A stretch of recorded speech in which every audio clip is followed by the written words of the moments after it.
அதாவதுங்க ஒரு சின்ன கதை சொல்லிவிட்டு நான் அதோட இதுக்கு வரேன். ஒரு வழியில் வந்து ஒரு காட்டு வழி பாதையில் வந்து ஒரு குருவும் அவங்களுடைய சீடர்களும் போயிட்டுருந்தாங்க. அவங்க போயிட்டே இருக்கிறப்ப தற்சமயமாக குருவுக்கு தண்ணி தாகம் அடிச்சிருச்சு. உடனே என்ன பண்ணார், குளத்தில் இறங்கி தண்ணி குடிப்போம்னு சொல்லிட்டு குளத்தில் இறங்கியிருக்கிறாங்க. இறங்கினோன்னா பார்த்தீங்கன்னா அதில் ஒரு தேல் என்ன பண்ணியிருக்கு, ஊர்ந்து போயிட்டே இருந்திருக்கு. போயிட்டே இருந்தோடனே குருவுக்கு பார்த்தா, குரு என்ன, குருன்னா என்ன, எல்லாரையும் காப்பாற்றுறவங்க, நல்லது சொல்கிறவங்க தானே குரு. உடனே என்ன பண்ணியிருக்கா, ஐயோ தத்தளிக்கதே செத்து போயிடுமே தேலுன்னு டபக்குன்னு தூக்கியிருக்காரு. தூக்குறவுடனே என்ன பண்ணியிருக்கோம், நோட்டுன்னு தேல் வந்து என்ன பண்ணியிருக்கு, ஒரு கொட்டின உடனே, ஐயோ கொட்டின உடனே அவர் வழி தாங்க முடியாமல் உதறிட்டாங்க கையை. உதறினா திருப்பி தண்ணிக்குள்ளே விழுந்துருச்சு. ஐயோ நம்ம எடுத்து காப்பாற்றணும்னு பார்த்தா தண்ணிக்குள்ளே மறுபடியும் விழுந்துருச்சேன்னு சொல்லிட்டு அந்த தேலை தூக்குறாங்க.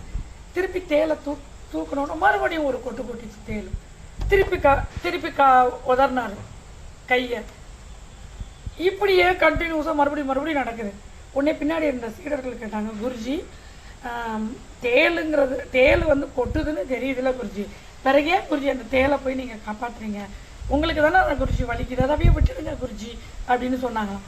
உடனே அதுக்கு அவர் சொன்னாராம், முனிவர் சொன்னாராம், அதாவது குரு சொன்னார், தேலோட குணம் கொட்டுறது, குருவோட குணம் எனக்கு எல்லா ஜீவராசிகளும் ஒன்று தான், அதனால் என்னோட குணம் வந்து அதை காப்பாற்றுறது அப்படின்னு சொன்னாராம். அது மாதிரி தாங்க நம்ம நிறைய பேர் பார்த்திங்கன்னா எல்லாருக்கும் உதவுவாங்க, ஆனால் அவங்கள எல்லாரும் பேசுவாங்க, தூத்துவாங்க, அவங்களுக்கு மரியாதையும் கொடுக்க மாட்டாங்க, அவங்கள எப்படி யூஸ் பண்ணிக்கணுமோ எல்லா வேலைக்கும் யூஸ் பண்ணிக்குவாங்க.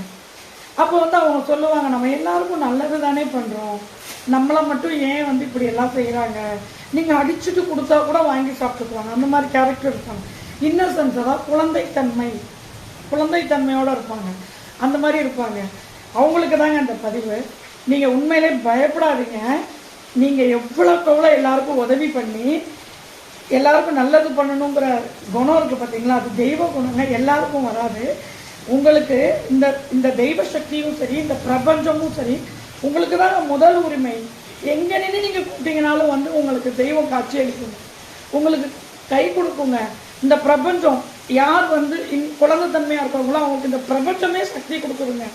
பிரபஞ்சம் ஃபுல்லாகவே அவங்களுக்கு வந்து நல்லதை செய்யுதுங்க. அதே போல் பஞ்சபூதமும் உங்களுக்கு உதவி பண்ணுங்க. அதனால் பயப்படாதீங்க. தேலுக்குனா கொட்டுறது, அதே மாதிரி சுற்றி இருக்கவங்க அப்படி தான் இருப்பாங்க. உங்களுக்கு என்ன தோணுதோ அதே மாதிரியே நீங்கள் நடந்துக்கோங்க. நீங்கள் எப்படி இருக்கீங்களோ அப்படியே இருங்க. அப்போ தான் கடவுள் வந்து உங்களுக்கு எல்லா அனுகூலமும் எல்லா வளமும் கொடுக்குறாங்க. சரிங்களா?